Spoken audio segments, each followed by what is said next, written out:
Good evening, everyone. And this is going to be a very interesting session.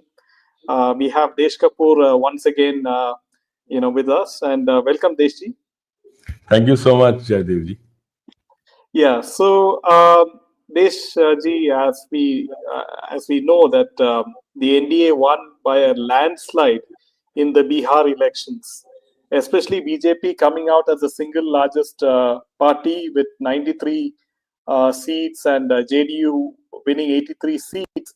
So the Bihar election, one thing is for sure that BJP has come strong, very strong, especially after the Lok Sabha elections. How Modi ji, Hmm. there was a small setback. So many points to be noted is that Rahul Gandhi has lost 95 elections, and his record to century is quite close. So, and he has sunk Tejasvi Yadav, and many points to be considered that Rahul Gandhi was talking about Gen Z, and the same Gen Z voted for the NDA. And also another point to be noted is the female voters, the women voters, especially the Muslim women voters, they voted for the NDA. So all these, big revelations in this election. How do you see Right. things? Yeah, I think so. This is not just a election, loss. This is a complete rout, right? It was a complete sweep. If you see, 206 seats out of 243. It's a complete takeover by the NDA, especially the BJP's the election machinery that they have, and also the message that they were giving, right? Because really speaking, Mahagathbandhan MGB have really no message, right? They had no leadership. There was infighting going on between Tejasvi Yadav and Rahul Gandhi all the time. There was no caste mathematics which was really left, which has been neutralized completely now. Especially given the development and the welfare stuff that has been going on, and then there were different RJD factions also, because of which the internal sabotage was going on. And if you go, region by region, the pattern is quite striking, right? If you look at Mithilanchal, BJP JDU sweep in Darbhanga and Madhubani, RJD was completely wiped out. Magad, look again, women heavy turnout for NDA. Congress was completely wiped out. Simanchal, the Muslim and Yadav vote, that formula was completely taken off the table, completely collapsed. The Muslim vote actually split. AI, MIM, undercut a lot of RJD Muslim votes. And then in Bhojpur, actually the upper caste and the extreme backward caste, that group came out very strongly for NDA. Imagine the upper caste and the extreme backward class, these both went for NDA, and RJD lost the entire labor vote completely. And as far as Koshi was concerned, so NDA again won across the entire caste spectrum. RJD did nothing. So basically, while NDA was, BJP especially was creating that coalition across all the castes, upper caste, middle class, lower caste, extremely backward caste. The opposition was actually trying to create a caste block of itself, which was never happening. So they were trying to, go for the lower caste and all those things, the Dalit and this and Muslim Yadav combinations, and all those things really didn't work. So I think that was the striking thing. The other one was a voter turnout. 60s, almost 67%, 66.91. I think that's the figure. It's the highest since 1951.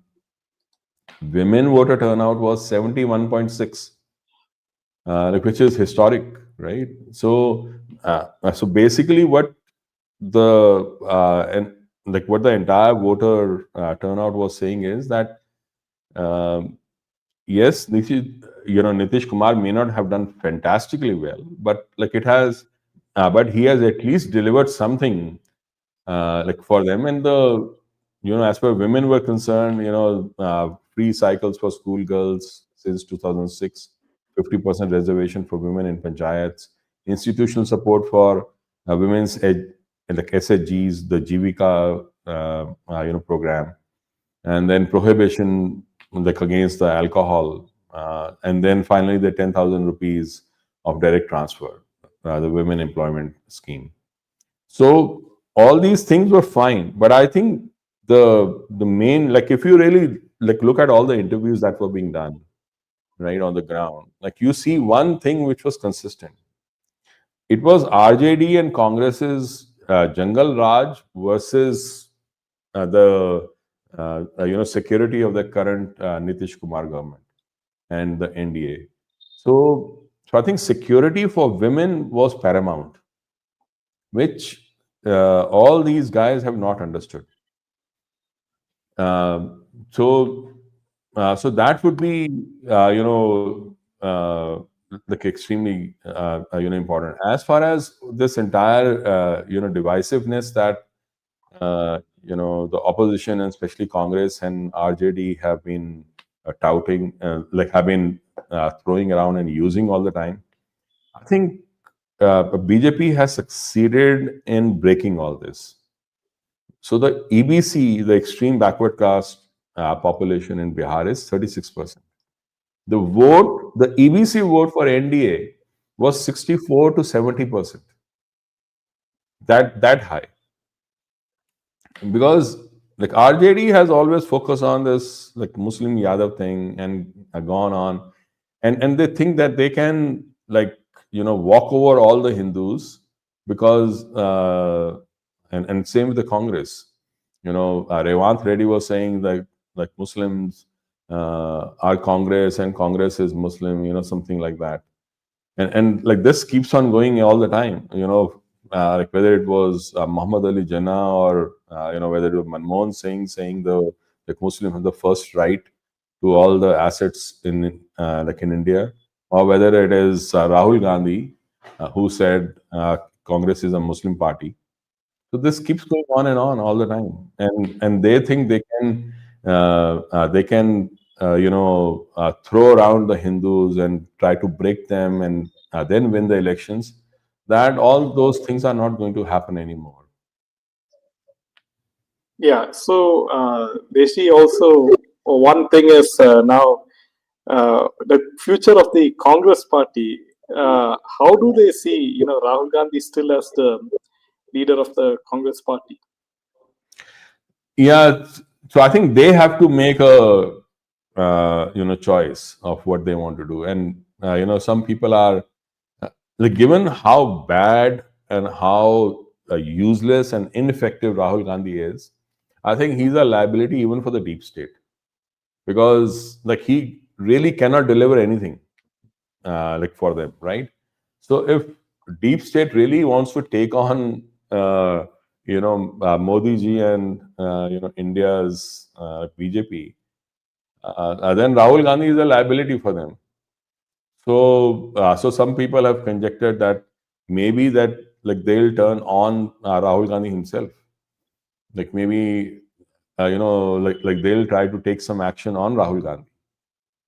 But as far as the Congress is concerned, if the Gandhis go away, then it is basically Congress is basically like a loose like rajwadas of like different looters and plunderers. The moment these guys go, the Gandhis or the British the go, like they'll start fighting amongst themselves and it will all break. So that is how I see Congress. But I think the bigger question that like that we need to ask is this entire election denialism that is going on. Like abusing Ganesh Kumar, who's the chief election commission. The election commission itself is being abused, and the the election denialism that is going on, that they are just not being able to accept the defeat in an election. Just uh, like I think it should be compared to like what happened in the US in 2021 with Trump, or Bolsonaro with 2023 in Brazil. And Bolsonaro like was in Brazil was banned for 8 years. Nobody in the US was allowed to even question the election result. Like I think the same thing should happen there. And I don't know why Supreme Court is silent. Supreme Court should do something suo moto on this, because the entire integrity of the election commission is being questioned and being wiped out.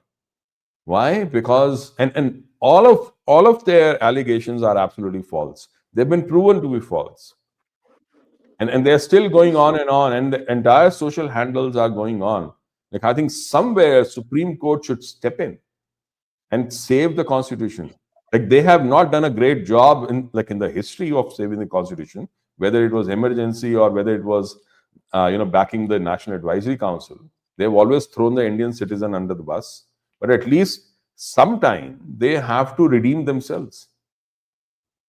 Like again, the same thing is happening. Again, the constitution is being thrown on the wayside by attacking constitutional institutions. Somebody should speak up, right?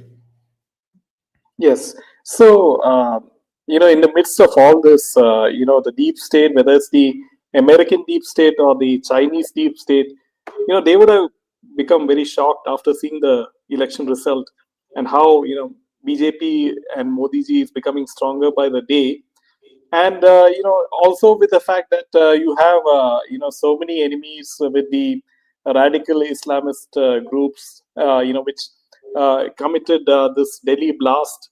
And also, just recently, we just heard an incident in Kashmir as well. So at least 7 people were killed and 27 were injured in Srinagar in police station, and in the Naugam area, where there was a stockpile of confiscated explosives.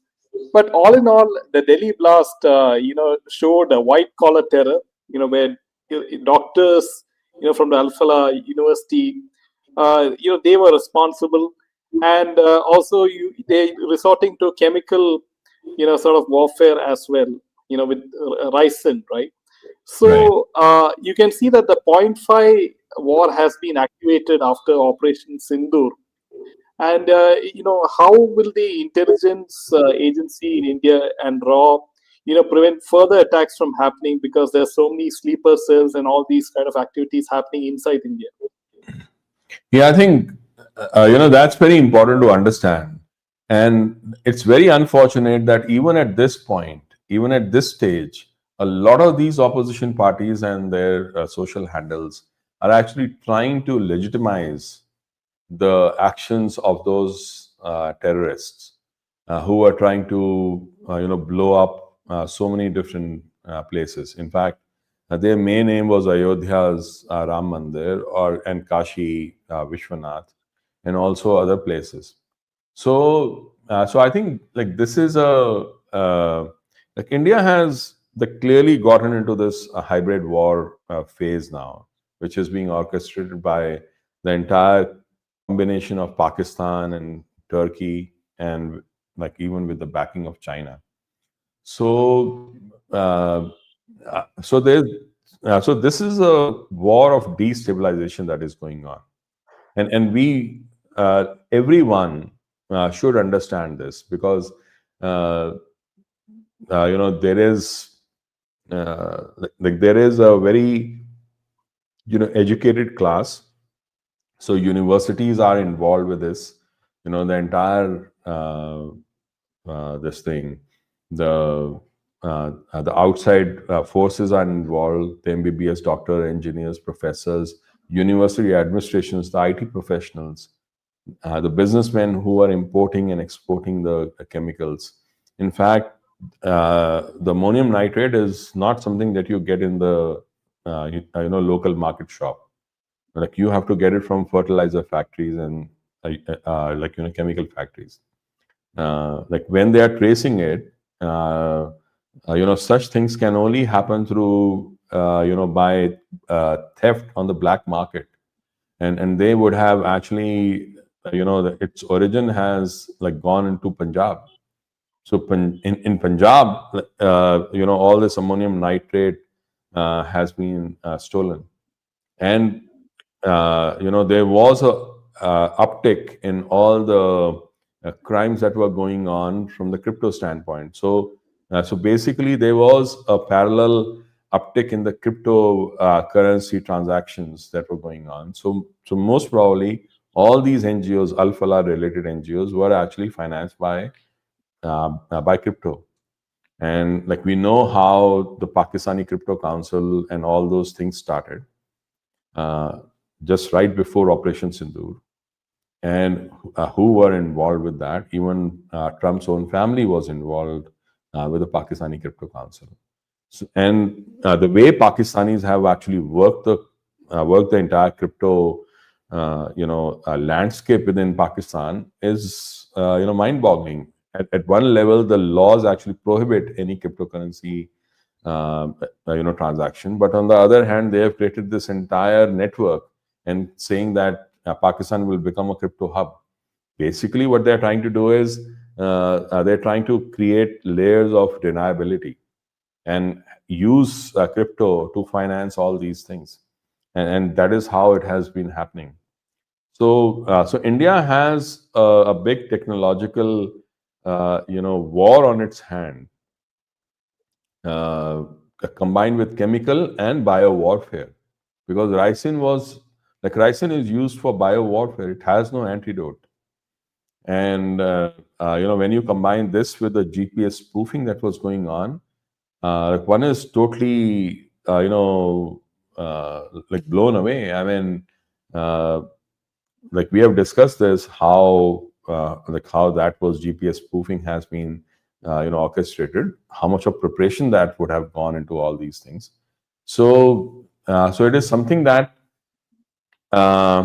India needs to like all the Indians need to fight, and Bihar elections thankfully actually make people realize that security is paramount, because now you're not going to have those gun toting like militants going around in AK-47.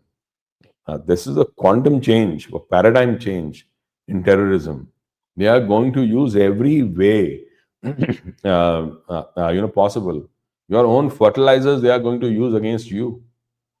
And there are we have talked about this before also. There are enough state governments within India, like who are very, very eager and very happy to help these terrorists all the time. Like I said, the ammonium nitrate may actually have come from Punjab. So how could so much 3,000 kilograms of ammonium nitrate actually be just stolen like that? But that is the kind of challenge that India is facing. The density of sleeper cell has increased. Like whether we look at the ricin, the chemical IEDs, the ammonium nitrate fuel oil bombs, uh, the recon that is going on. They were using Threema server-based communication networks. They were not using like WhatsApp and like Telegram. They were quite sophisticated. They had created their own server-based communication network on that Swiss app called Threema, so that nobody could detect them, and they were using crypto for their entire funding. So it's a very sophisticated network that India is up against, and there are a lot of players who are involved in this. Yeah. So now another question is with regards to Open Society Foundation, and they are funding many of the opposition parties. So how do you see the Open Society Foundation, or many other such organizations funding the opposition because they want to see India's instability? So when they see Rahul Gandhi losing elections left and right. Right. So I think like they have no other option because there are no leaders within the opposition. Actually, all these politicians are nepo kids who like good life, who want to enjoy their life, who want to enjoy their like wine, women, and games, and they use all these networks, all these open society, and like the money coming in for funding and financing all that. And open society has had a background of doing all this. In fact, Steve Talbot, who was the Assistant Secretary of State, he said to New Yorker magazine that actually George Soros runs a parallel foreign policy which is aligned to the American foreign policy all the time. Now, whether uh, currently his foreign policy is aligned to the to America's foreign policy or not is a different matter, but it's definitely aligned to the deep state foreign policy that like is out there against India. So, and George Soros has repeatedly, and this entire Soros foundations, whether it is the Freedom House or this, they have always tried to push for and target all the different countries so that they can make money, whether it was Malaysia or UK's Bank of England. They don't care. So Indian, as long as Modi ji is there, these guys cannot go ahead and target India so easily, and that is why they are targeting Modi ji. So after Bihar elections, I think it's important that security for Modi ji is increased because uh, like I mean, they are not going to stop. Yeah. So now the question is, next year you have a lot of elections. You have Assam, Kerala, Tamil Nadu, West Bengal. So Modi ji in his victory speech, he said that West Bengal, West Bengal, the BJP will hopefully win the election.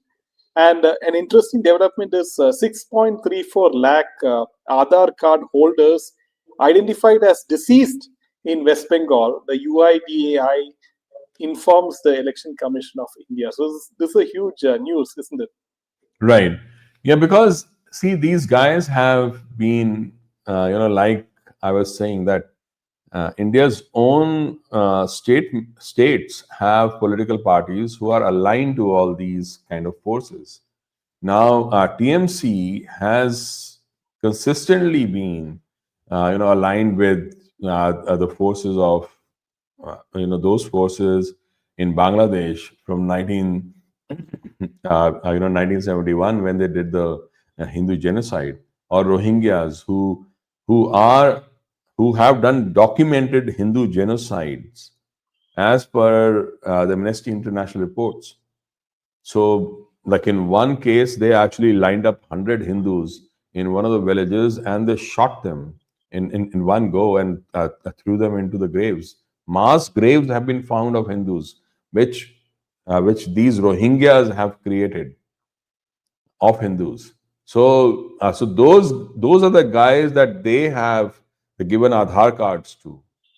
The guys who actually did created mass rape camps within Bangladesh in 1971, like those who were together with Razakars and the Al Badr terrorists. Those are the guys who are actually their partners. Ahmad Hassan, Imran is one of those guys.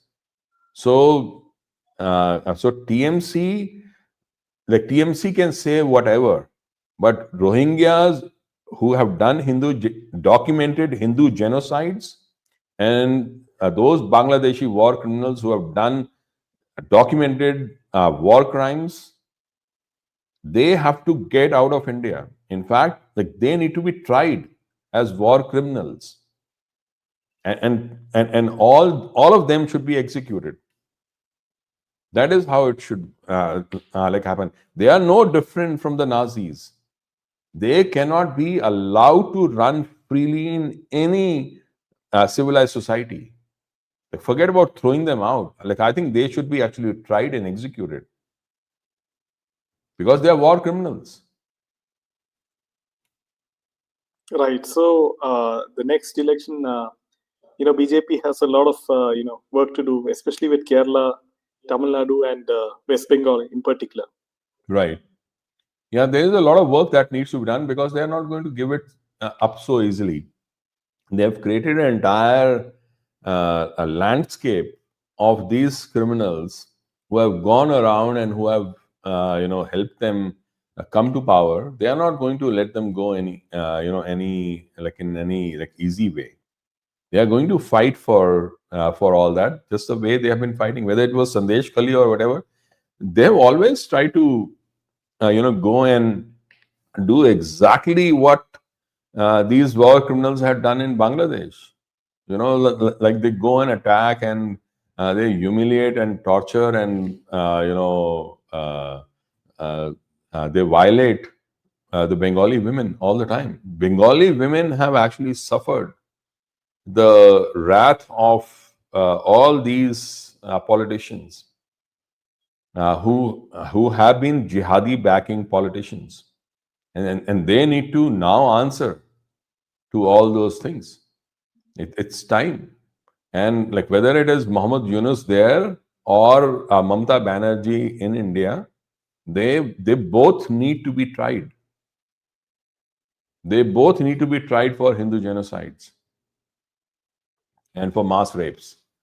And like in Kerala also, like finally Kerala really needs a way to actually become more progressive. I mean, like what's the point of having 100% literacy and yet leaving your own state and going out to study somewhere else or to work somewhere else because there are no jobs, there are no good universities there. So what's the point? So what kind of literacy is that if your own home is not safe, if your own home cannot give you any progress or jobs, because that is what it is. All the Keralites do well when they have to go outside to Gulf. That's what they have been doing. So finally, somebody should start thinking, should start using that knowledge that they have gained as being the most literate state in the country. Yeah. Also, Deshi, Shashi Tharoor was asked in an interview what he thought of the result of the Bihar election, and he said that Congress needs some serious introspection in the leadership. So that is kind of hilarious. See, the thing is, he tries very hard to put at least some sanity within Congress, but that is not going to happen because sanity, introspection, and Congress are two different poles. They are just not thinking. The only thing that they have, if they had any brains, like if they had any humility or even sense, then why would they have gone for this entire vote chori nonsense? This is a complete nonsense, and everybody knew it. All their allegations were proved to be false. Like they were absolutely nonsensical, and yet they kept going on, thinking that they could win by repeating the lies multiple times. That is not going to happen anymore now. Yeah. So, Deshi, also now one interesting is why US is going after a regime change in Venezuela. Is it to build an assets to support the huge debt of 38 trillion and protect the dollar? So, what's in Trump's mind with regards to Venezuela? Yeah, I think so. Venezuela like is one of those socialist and communist kind of country. Like many like many countries in Latin America have actually gone against the Trump, but this regime of Venezuela is especially against Trump quite a lot. And they are not the ones who are actually sending all the drugs to US, as he keeps on saying. Like it is Mexico and Colombia basically, and because they have so much of oil, he thinks that they are a legitimate target, and that is what he's trying to do. So, so he is playing the same game that Hillary Clinton and Barack Obama played. It's no different, and he just thinks it's a good way of making a lot of money for himself, which he has been doing in Pakistan and other countries. But the more he goes on this path, the more the tougher it will become, because like I don't think all the people, all the Venezuelan criminals who came to US have would have really gone back. They would have assimilated themselves somewhere.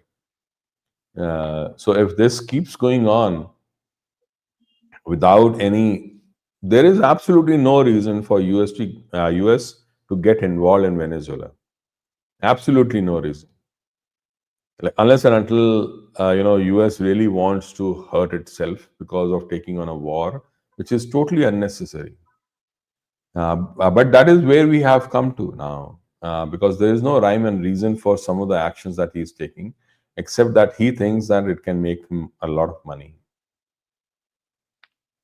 Yeah, so coming to the last point, Deshji, that Mohammad Yunus has declared war on Indian media and branding journalists and threatening outright bans, while Bangladesh burns with coordinated arson attacks. Meanwhile, also Sheikh Hasina led Awami League has upped the ante against him. So, do you think that maybe someday his government might fall? Yeah, I think his government is going to fall very soon. That is why he's talking, this way, where he feels he's entitled to threaten a free press in another country. First of all, he can't do anything.